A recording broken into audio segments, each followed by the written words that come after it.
NEET case को जैसे ही CBI ने टेक ओवर किया, पप्पू यादव की रिहाई का रास्ता साफ हो गया।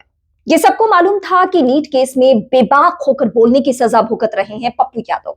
हाँ, ये और बात है कि 31 साल पुराना मामला हो या चुनाव के दौरान आचार संहिता उल्लंघन से जुड़ा हुआ कोई मसला हो, इन सभी में उनके मामले हैं। लेकिन जिन दिनों वो सबसे ज्यादा बिहार सरकार पे सवाल उठा रहे थे, उन्हीं दिनों उनकी गिरफ्तारी होना, वो भी आधी रात को गिरफ्तारी होना, और गिरफ्तारी के वक्त भी एक और केस दर्ज कर लेना, ये सरकार की मंशा को बयां करने के लिए, बताने के लिए काफी था।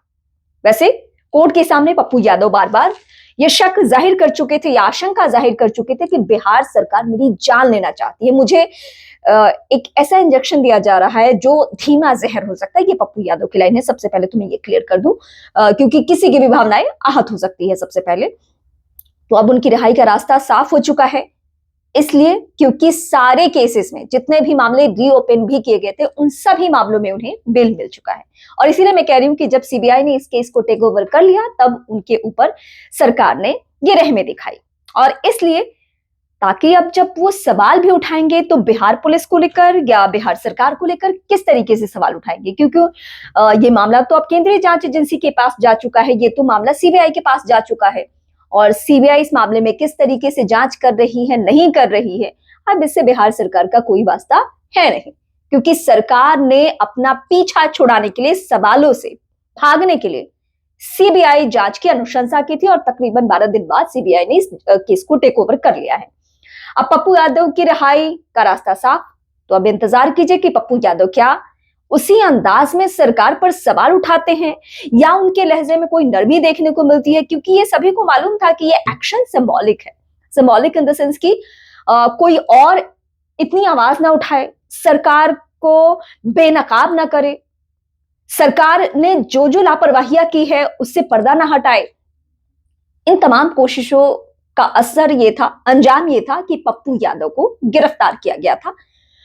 31 साल का पुराना मामला था, ये भी सच है।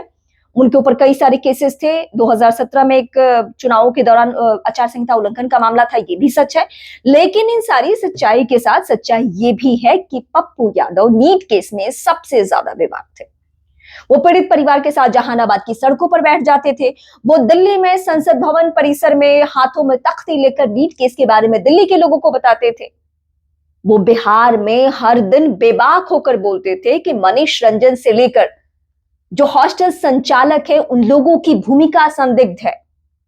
वो हर दिन ये बताते थे कि नीट केस में किसी न किसी हाई प्रोफाइल व्यक्ति का बेटा शामिल है, कोई मंत्री है, कोई मंत्री पुत्र है, और इसीलिए इस केस को रफा दफा किया जा रहा है।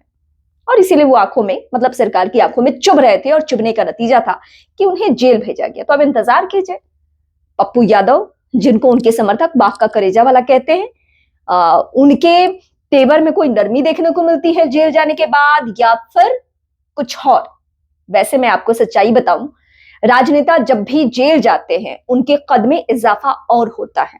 ये आम जनजीवन में होता है, आम जिंदगी में होता है कि हम आप अगर जेल चले जाए तो हमारे पड़ोसी, हमारे रिश्तेदार हमसे मुंह मोड़ ले, या हमारे बारे में ऐसा सोचे कि हमारे ऊपर कोई बदनुमा दाग है। लेकिन राजनीति में ऐसा नहीं होता। राजनीति में जो जेल जाता है, आप समझिए कि उसकी तकदीर चमक गई।